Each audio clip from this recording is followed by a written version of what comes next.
Bonjour et bienvenue pour cette 12e partie nulle du championnat du monde. Alors, ce qui est magique, c'est qu'ils ont quand même réussi à le faire, hein. Ils ont réussi. Il y avait 12 parties dans le championnat du monde. Et ils ont fait 12 nuls. Voilà. Et c'est la première fois depuis 132 ans de l'histoire du championnat du monde, hein. C'est ça, c'est ça. Voilà, c'est jamais arrivé. Donc, voilà, les concurrents, les concurrents et les champions du monde défendant leur titre ont déjà fait des parties nulles, mais pas 12 d'affilée. Donc là, ils ont réussi. Et là, la dernière, la proposition, j'ai entendu dire que c'était complètement délirant. C'est vrai, c'est vrai. C'était une position complètement ouverte où Magnus Carlsen avait même l'avantage et il propose nul, Comme ça. comme ça. Voilà. Il y a une raison peut-être particulière, il s'est cogné la tête aux toilettes, il fallait glisser. Peut-être un petit peu de stress, un peu de pression. Il voulait assurer des départages et il n'a pas osé jouer, mais dans tous les cas, il y avait beaucoup de choses à faire dans cette position-là. C'est dommage de l'arrêter comme ça. Mais on départage, il est certain de gagner. Non, pas du tout, non. Donc en fait, ça deviendrait drôle si Carlsen a proposé nul dans une position gagnante, pour gagner au départage, il perd au départage. C'est ça. Et c'est là on rigole. D'accord, ok. C'est un peu un pari. Bon, c'est dommage enfin, personnellement, moi, ce n'est qu'un avis personnel, mais je trouve que ça gâche complètement une partie superbe parce que je suis un fan de la défense sicilienne et c'était joué d'une main de maître par Carlsen. C'est ça. Même très bien, voilà, Caruana aussi a ouvert les lignes, a essayé d'attaquer et malheureusement tout ça pour proposer nul où il était sur le point. Bon, il était pas complètement gagnant, on est bien d'accord, mais bon, enfin pas très loin, quoi. Et surtout dans les mains du champion du monde, Carlsen, cette position-là, elle était quand même gagnante, hein. Il était mieux que son adversaire, il pouvait être hier champion du monde. À nouveau, voilà, malgré. Et là, proposition de nul, il essaie d'aller défendre son titre au tie-break et c'est pas spécialement gagné, hein. Non, pour l'instant, non. Alors, est-ce que Carlsen, il est vraiment meilleur que Caruana en rapide? Alors, il est donné favori, quand même. Bon. Il est donné favori au classement Elo, il est quand même pas mal au-dessus. Je crois il a 10 ou 15 places de plus au classement Elo rapide. Mais après, sur quelques parties comme ça, ça reste du rapide, tout peut se jouer. Et après, un match fatigant, quand même, C'est ça. hein. Voilà, donc c'est pas le Carlsen frais et disponible qui va arriver et qui va remporter ces 5-6 parties dans un tournoi. Non, non, là c'est après un match fatigant contre un adversaire qui est très très fort. Faut dire ce qui est, hein. Caruana a montré un niveau extraordinaire. Il a eu rien envié aux champions du monde, je Non, pense. pas du tout. Voilà, Il a montré sur les 12 parties, ils ont vraiment pas réussi à se départager. voilà, il n'est pas moins fort que le champion du monde. Bon, il y a peut-être des choses qui lui manquent. Bon, notamment cette défense sicilienne quand même qui a porté chance, hein, à Carlsen, hein, dans ce championnat du monde. Voilà, hein, souvent on dit que la sicilienne, bon, c'est à double tranchant, c'est vrai. Mais là, c'était vraiment mené d'une main de maître. Bon, on regarde la partie, parce que la partie, il est vraiment géniale, hein, avec beaucoup d'attaques. Donc du coup, on prend pas trop de temps, on perd pas trop de temps en blabla avec Michael, et on vous montre tout de suite ce qui s'est passé. Allez, donc Fabiano Caruana, les blancs, Avec les blancs, a joué E4, C5, Mhm. cavalier F3, cavalier C6, donc toujours la même défense sicilienne depuis le début du tournoi. D4, pion prend D4, cavalier prend D4, cavalier F6, cavalier C3, E5 pour chasser le cavalier du centre, cavalier B5, donc se rapproche encore une fois des cases D6 et D5. Alors, juste si vous vous plaignez que nous passons trop vite l'ouverture, je vous invite à regarder les autres vidéos, parce que nous avons fait quand même 12 jusqu'à là, hein, C'est ça. c'est la 12e, dans lesquelles on explique en détail à chaque fois pourquoi tel ou tel coup dans l'ouverture et ce que cherchent les blancs et les noirs. Donc, on peut pas, hein, s'attarder à chaque fois sur l'ouverture, parce que sinon, voilà, on ennuie tout le monde. Donc, n'hésitez pas à aller sur le site de les Corses des échecs ou sur notre chaîne YouTube Corsica Chess TV et regarder les vidéos qui vous intéressent sur des parties ou sur la défense sicilienne en particulier. Cavalier D5, D6 a été joué, donc pour interdire l'accès à cette case au cavalier. Cavalier D5, cavalier prend D5, pion prend D5. Et ici, Magnus Carlsen décide de changer. Il a joué dans les deux parties précédentes cavalier B8, qui est en fait le grand coup dans cette position-là, pour jouer cavalier E7.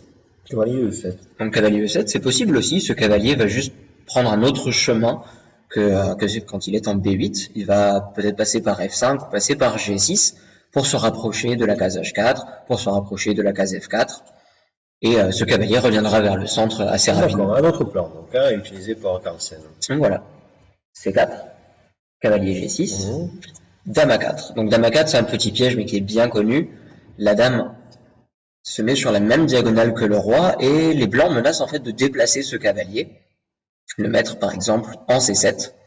La dame pourra faire échec au roi, le cavalier fera échec au roi, et donc les noirs vont devoir se déplacer, et le cavalier va pouvoir attraper la tour. Échec à la découverte. Échec à la découverte. Bon, on peut même montrer une petite variante. Voilà, le cavalier vient en C7. Échec. Le roi doit se sauver et le cavalier peut capturer la tour tranquillement. Une catastrophe. Donc dame A4, fou D7 est joué. Empêche l'échec de la dame et empêche ce petit piège. Dame B4, fou F5, H4. Donc H4, l'idée est de déloger finalement le cavalier G6 en jouant H5 et les noirs l'empêchent facilement, hein, H5.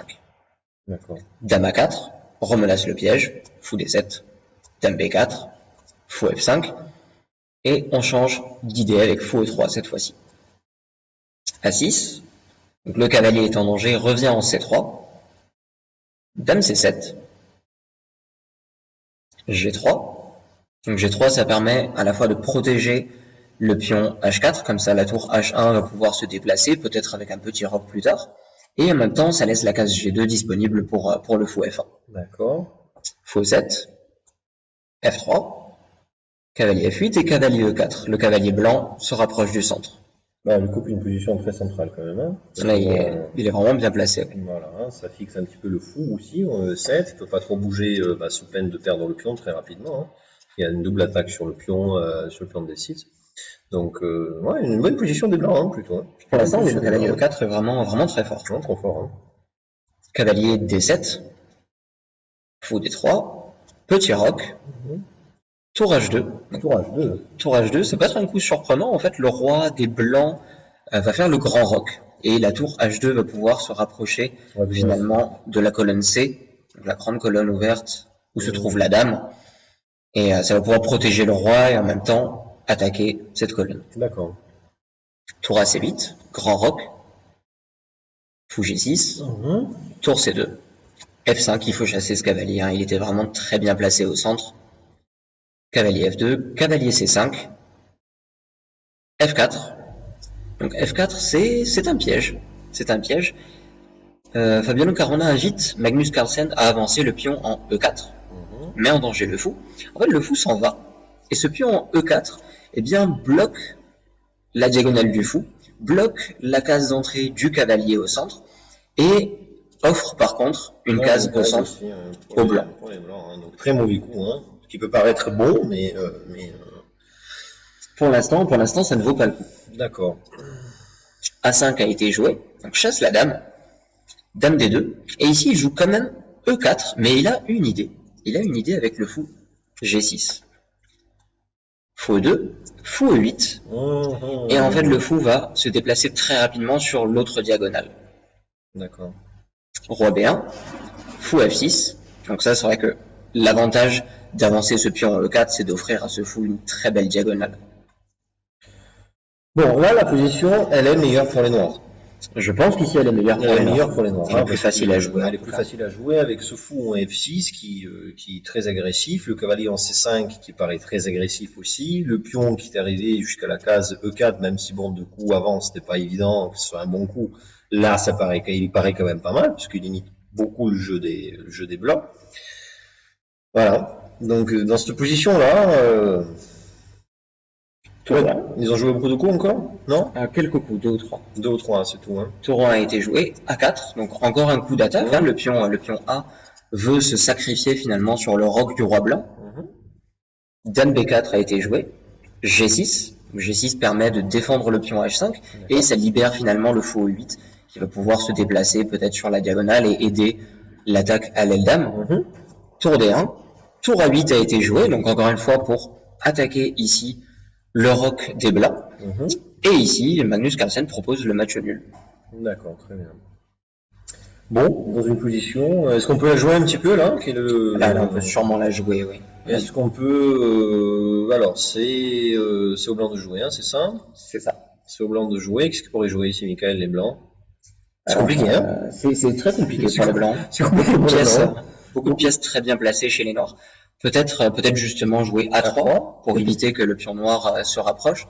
Qu'est-ce que tu aurais joué sur A3? A3, ça laisse quand même beaucoup de cases. Peut-être pour ce cavalier qui pourra se rapprocher de B3. Enfin, toi, tu jouerais ça, hein? Je jouerais ça avec les Sans noirs, problème. en tout cas. J'essaierais Sans problème. peut-être tour B8 pour ouvrir Ouais, pour ouvrir la tour, etc. la tour et le chemin jusqu'au roi. Franchement, voilà. C'est vraiment dommage, hein. C'est bizarre, hein. Il n'avait pas de risque ici de perdre la partie, en fait, hein. Bon, au pire, il faisait nul, quoi, hein. C'est difficile. C'est vraiment une position difficile, hein, pour les blancs. Bon, ma foi, écoutez, voilà, on vous laisse là-dessus, hein, on vous laisse un peu sur votre faim. D'ailleurs, je pense que le championnat du monde nous a laissé un petit peu sur notre faim. C'est vrai. Voilà. On espère les départages. Voilà. D'ailleurs, les départages, rendez-vous demain, mais on ne sait pas à quelle heure, parce que à l'heure actuelle, il est 17h et nous savons toujours pas. Nous sommes mardi 17h, nous ne savons toujours pas à quelle heure auront lieu les départages demain. Aucune information sur le site de la FIDE, aucune information sur le site officiel, aucune information nulle part d'ailleurs. Donc c'est bien. Hein, pour le championnat du monde, c'est pas mal, hein, c'est bien. Voilà. Donc nous avons quand même, je pense, aux échecs encore quelques progrès à faire dans la communication et dans l'organisation d'événements. Mais bon, ceci dit, voilà, moi personnellement, encore une fois, bon, en tant que commentateur, on va peut-être pas émettre des avis trop virulents, mais moi je suis pas déçu, mais presque. Voilà, j'aurais aimé vous montrer des parties. Elles étaient certes intéressantes, mais ça manquait de quelque chose. Hein. Ça manquait. C'était pas aussi. J'ai pas le mot exact et je vais pas m'engager sur une pente glissante en choisir un mot de mon cru, mais en choisissant un mot de mon cru, mais voilà. Donc après, bon, j'imagine que à peu près tout le monde est chacun est du même avis. Hein. Je pense, ouais. Surtout, là, ils ont joué 11 parties de combat et c'est un peu dommage de terminer sur une partie comme ça alors qu'elle s'annonçait vraiment combative, celle-ci aussi. Voilà. Bon, ma foi, écoutez, on va se retrouver demain, enfin en tout cas on essaie de se retrouver demain à je ne sais pas quelle heure. Puis bon, peut-être, je sais pas, jeudi, on va essayer de commenter ça. C'est difficile de vous dire, on aurait pu prévoir un direct, mais nous n'avons pas l'heure, et donc du coup nous ne savons pas pour l'instant à quelle heure, donc du coup on ne peut rien prévoir. Donc on commentera ça au moment voulu. Ça se joue sur combien de temps le tie-break? Alors, ils ont d'abord 4 parties, il me semble, de 25 minutes. 25 minutes plus 10 secondes par coup. D'accord. Voilà, en cas d'égalité, de mémoire, il passe à 5 plus 3, avec quelques parties, puis ensuite des parties en 3 plus 2, et si encore égalité, l'Armageddon. D'accord. Bon, bah, nous avons de quoi commenter encore, je pense, pour le mois à venir. Hein. Voilà. Bon, merci de me suivre toujours, hein, merci de rester fidèle malgré tout ce parti nul. Nous savons que c'est dur pour nous aussi. On fait ce qu'on peut. Voilà, et on se retrouve très rapidement pour les tie-breaks de ce championnat du monde. À la prochaine.